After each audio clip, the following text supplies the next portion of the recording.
Take me home tonight. I don't wanna let this go till it feels alright. Stop using it as a microphone and just blow.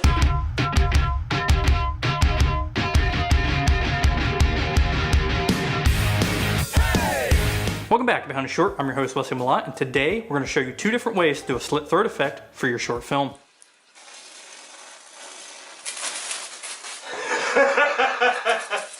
We're going to show you a super easy, time-friendly way that we did for our short film Slash, and then we're going to show you a more intensive, more detailed way that we did for our feature film Binge.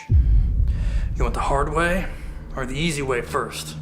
Huh? Which one do you want first, punk? Just kidding, you don't actually get a choice. Let's take a look at the easy way first. Since the majority of Slash was a one-day shoot, we didn't have much time to spend on a neck wound that spurted blood. And Mike's neck was covered up by his costume anyway, so it really didn't make sense to spend a whole lot of time on something we're not even going to see. So instead, we chose to utilize a much more efficient effect, utilizing only a prop knife, fake blood, and a garden sprayer. To do this effect, you're going to need about 30 bucks. But you can shave some money off your cost by either shopping around or making your own fake blood using corn syrup and food dye. Now for the effect itself, we filled the garden sprayer up with fake blood, attached plastic tubing to it, pumped it up until it was ready to burst, then we hid the sprayer tube by running it through Chloe's shirt and running it out her sleeve. She held the tube just under the tip of the knife away from the camera's point of view.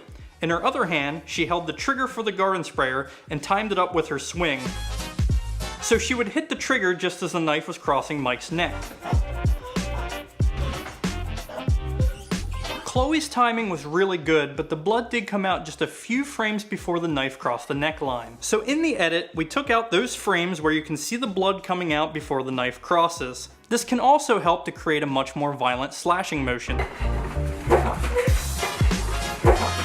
Now I know what you're thinking. The blood is being squirted from the knife and not the actor's neck. But the action happens so quickly that the audience won't even be able to tell. To help sell the effect even more, we cut back to Chloe and added blood splatter to her face by hiding the garden sprayer right in frame and then painted it out in post. Now you ready for the hard way? Are you?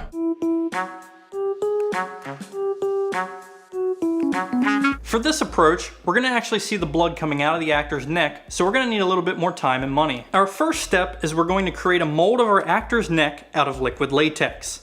This is going to double as our skin for the actual wound, and it's also going to hide our garden sprayer's hose underneath of it. Once we have our skin ready, we're going to run the garden sprayer's hose up our actor's back underneath his shirt. Attach heat shrink tubing to the top of the hose, heat it to make it shrink, and then use more liquid latex to make it stick to the front of our actor's neck. This is where your blood is going to pour from. Once we have the tubing in position, we'll take our latex skin and place it over the tubing, and then we'll cut out a slit in the skin so that our blood has an escape route. Then we're going to take some more liquid latex and apply it to the sides of our skin mold to glue it onto our actor's neck. And we'll also add a bit more liquid latex to the tube and skin piece to ensure that these stay in place. Left in one spot for too long. Once you have all the pieces for the neck wound together, you're going to use a hairdryer to make sure all the pieces stay in place. You can also use said hairdryer as a microphone.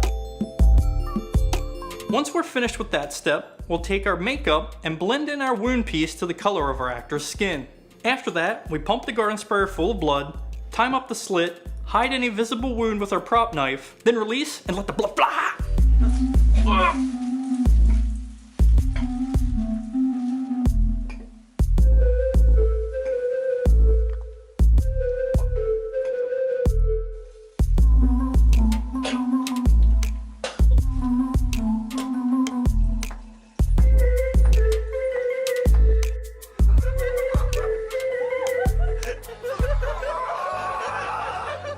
That's going to do it for this week's episode of Behind a Short. If you enjoyed this video, please like it, share it, subscribe to the channel, drop a comment below, then check back soon for more Behind a Short.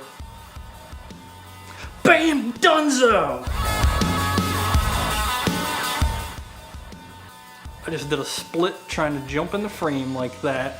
That hurt. Let's take a look at that raging hard way.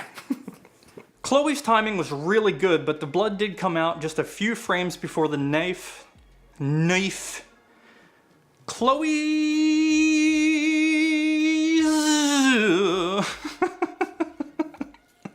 Ooh, back to this. Don't enjoy it. Card full. Cool.